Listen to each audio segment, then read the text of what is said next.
crucial phases, I think personally, of the onboarding process is the photography stage of it. We all know that people buy with their eyes, don't they? Yeah. So it needs to really stand out your property with it. We get a lot of people ask, don't we, look, can I just do it myself? Should I just do it on my phone? Yeah. Technical answer is yes, you can, but we certainly don't advise it, and this is where we can help on this. Yeah, so we will, once your furniture packs and cleaners have been in to make it all guest ready, we will then organise and cover the cost of a photographer to go in and do those professional photos. And it's not one of us.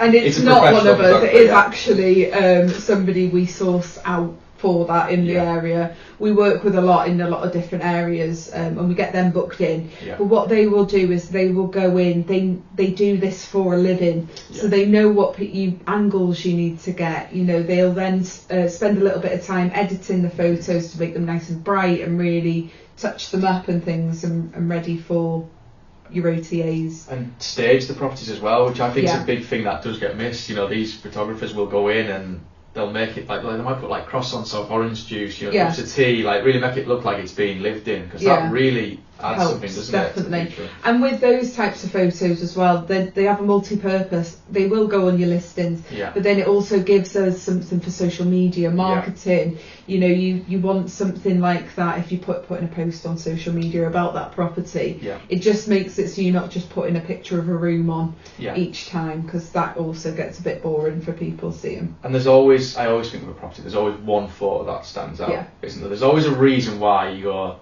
that's a nice property really, and the photographer will find that, whether it's with the bit of the stage and stuff like that, to make it stand out. So on the likes of booking.com and stuff like that, it will jump out on it. You mentioned before, Sally, that actually the likes of booking.com and stuff don't always accept any old photo. It has to be a certain... They have to be at a certain quality of image for them to go on their online portals and things like that, so they do need to be of a certain standard, which you can't always get to from an iPhone or anything like that. We also look at 360 tours as well of properties. Do you want to just explain a little bit of how they look? So a lot of photographers we work with, they will include that in the price of it, and we'll get those.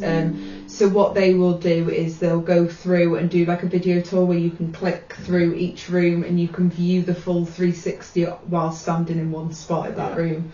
So they're always really handy as well, especially with like relocation agents. A lot of them will request a video, so it just makes it a little bit more professional than us going through again with our iPhones and taking those videos of the property. And guests know exactly what to expect then as well. Once they've done a walkthrough video, they're not going to turn up and go, oh, I wasn't expecting this. You walk through the things. You've walked through the whole apartment or house.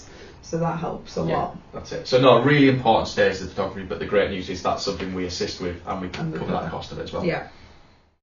So hopefully you found that really interesting. If you do have any other questions that pop up, please do get in touch with a member of the team here at Guestz. And don't forget to like and subscribe.